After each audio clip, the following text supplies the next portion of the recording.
Assalamualaikum warahmatullahi wabarakatuh. Baik, saya akan menjelaskan tentang pengantar ANAFA. Ini kenapa saya bilang pengantar? Karena ini hanya sebagian kecil dari ANAFA. Jadi, ini diperlukan nanti ketika Anda mempelajari tentang teknik ANAFA. ANAFA bisa dibilang perluasan dari uji bidara rata. Jika uji bidara rata, rata yang dibandingkan hanya berjumlah 2, maka ANAFA adalah prosedur untuk menguji apakah populasi mempunyai rata yang sama. Maksudnya adalah jika uji bidara rata itu yang dibandingkan itu hanya 2 rata.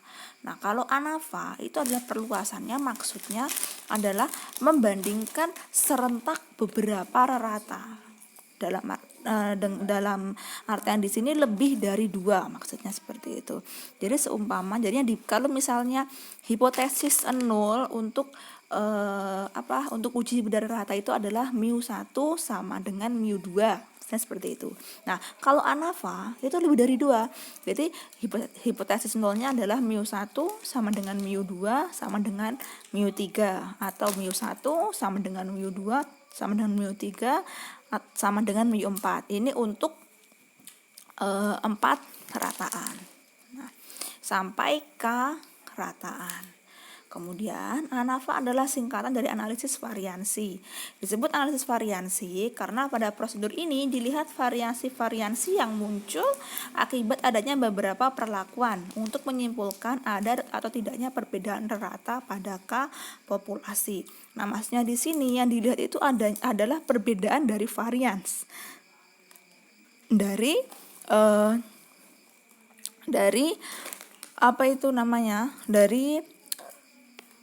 kelompok kontrol dengan bagaimana jika setelah diberikan perlakuan, adakah perubahan variansi dari kedua kelompok tersebut. Nah, syarat dilakukannya ANAFA adalah variabel bebas berskala nominal dan variabel terikatnya berskala interval atau rasio. Nah, yang maksudnya nominal di sini adalah kategori, ya kan? Contohnya jenis kelamin, laki-laki dan perempuan. Atau misalnya gaya belajar, ada gaya belajar visual, auditori, dan kinestetik, dan seterusnya. Sedangkan variabel terikat yang berskala interval atau rasio, contohnya adalah nilai misalnya. Kemudian, uji prasyarat yang dipenuhi adalah normalitas dan uji homogenitas variansi. ANAFA yang akan kita bahas di sini adalah model data ANAFA satu jalan sel sama. Pada ANAFA satu jalan sel sama, hanya terdapat satu variabel bebas yang berskala nominal. Jadi ANAFA itu tidak hanya satu jalan dan selnya sama, ada juga nanti ANAFA satu jalan sel tak sama, ada ANAFA 2 jalan sel sama, dan ANAFA 2 jalan sel tak sama, sampai ANAFA K jalan sebanyak K-nya itu seberapa banyak variabel bebasnya. Jika variabel bebasnya cuma 1, berarti ANAFA satu jalan sel sama atau sel tak sama, tergantung nanti untuk selnya, tergantung nanti banyaknya data pada tiap kelompok itu sama atau tidak. Nah, catatan perlu dipahami yang termasuk K populasi dalam analisis variansi ini berbeda dengan populasi pada metodologi penelitian. Contohnya, jika peneliti ingin meneliti pengaruh waktu belajar pada siswa kelas 7 SMP X, maka dari konteks metodologi penelitian, populasinya adalah seluruh siswa kelas 7 SMP X. Misalnya diambil 3 kelas sebagai kelompok sampel, yang mana setiap kelompok tersebut diberikan pembelajaran di waktu yang berbeda. Namun, dalam konteks analisis variansi, masing-masing kelompok merupakan sampel dari populasinya sendiri-sendiri. Sehingga pada kasus ini terdapat 3 sampel, yang artinya terdapat 3 populasi. Singkatnya, populasi pada ANAFA merupakan sub-sub populasi dari populasi penelitian. Maksudnya di sini, jika dalam misalnya skripsi nanti, sampel populasinya adalah seluruh siswa kelas 7 SMP X gitu kan. Padahal pada saat penelitian itu diambil misalnya hanya 2 kelas atau 3 kelas yang dibandingkan. Nah, 3 kelas itu di dalam analisis variansi itu dinamakan populasi. Jika dalam metodologi penelitian atau dalam skripsi kalian yang dinamakan 3 kelas itu kan sampelnya dari populasi, tapi pada konteks ANAFA, uji statistikanya 3 kelas itu dinamakan populasi, seperti itu. Kemudian model datanya di sini adalah XIJ sama dengan mu ditambah alpha J ditambah dengan epsilon IJ. Nah, keterangannya XIJ adalah data ke I pada perlakuan ke J. Dengan mu adalah rata seluruh data populasi atau grand mean. Nah, alpha J ini adalah efek perlakuan ke J. Alpha J diperoleh dari mu J dikurangi mu. Mu J ini adalah rata dari perlakuan ke J, ya kan? Kemudian epsilon IJ ini diperoleh dari XIJ dikurangi mu J. Ini dinamakan galat atau error atau deviasi data terhadap ratanya. Nah, mu J ini juga bisa dibilang dengan jaraknya gitu. Jarak data itu dari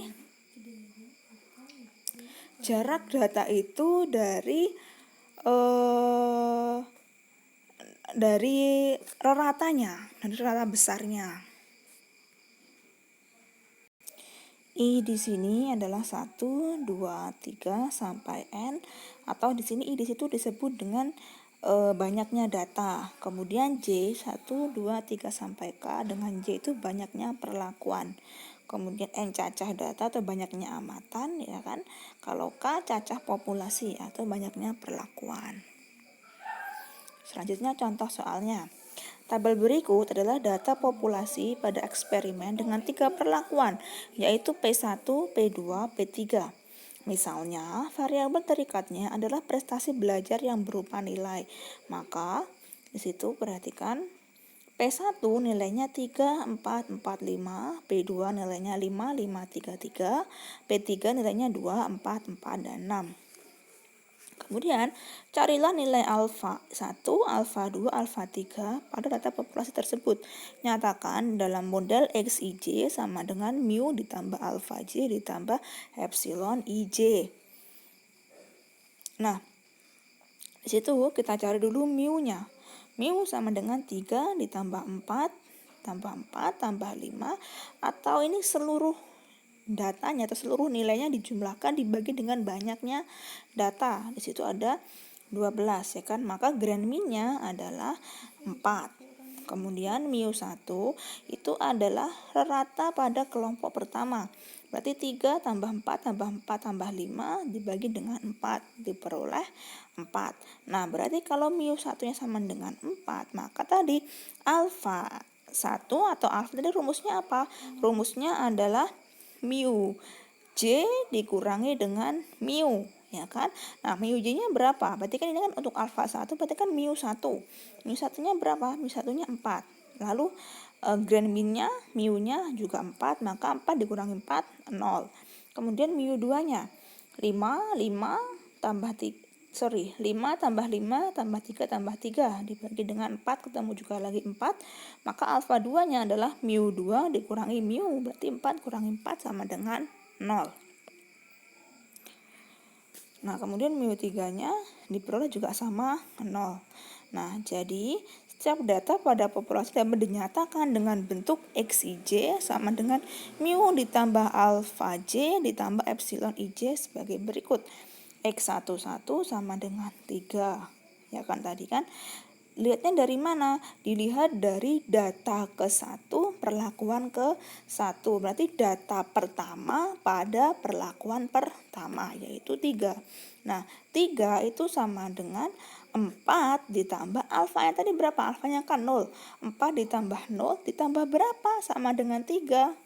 Nah, ditambah dengan min 1. Oleh sebab itu, epsilon 11 sama dengan min 1. Kemudian, X21. Nah, di sini berarti data kedua perlakuan pertama. Berarti data kedua atau nilai kedua pada perlakuan pertama berapa? 4, ya kan? Berarti sama dengan 4 ditambah alfanya kan tadi 0. 4 ditambah 0 Lalu ditambah berapa biar hasilnya 4? Jelas ditambah 0. Oleh sebab itu epsilon 21 sama dengan 0. Begitu seterusnya sampai seluruh data diperoleh. Nah, tambahannya, pada contoh soal perhatikan bahwa mu1 sama dengan mu2 sama dengan mu3 sama dengan 4. Sehingga alfa J sama dengan 0 untuk setiap J. Artinya, dalam keadaan seperti ini tidak ada pengaruh dari perlakuan yang diberikan. Jelas gak ada pengaruh, ya kan? Kenapa? Karena alfanya sama dengan 0. Alfa itu kan efek atau pengaruhnya. Kalau 0 berarti tidak ada pengaruh, gak ada perubahan. Nah, kemudian mu1 sama dengan mu2 sama dengan mu3. Di sini kan nilai mu-nya kan sama. Ya kan, berarti setiap perlakuan P1 baik P1, P2 atau P3 itu tidak ada efek, artinya sama. Perlakuannya, walaupun perlakuannya berbeda, tapi perlakuan tersebut tidak memberikan efek sehingga rata-ratanya tetap atau tidak berubah. Baik, ini latihannya, silakan dikerjakan. Semoga selamat belajar, semoga kita diberikan kelancaran dalam UAS besok. Saya akhiri, wassalamualaikum warahmatullahi wabarakatuh.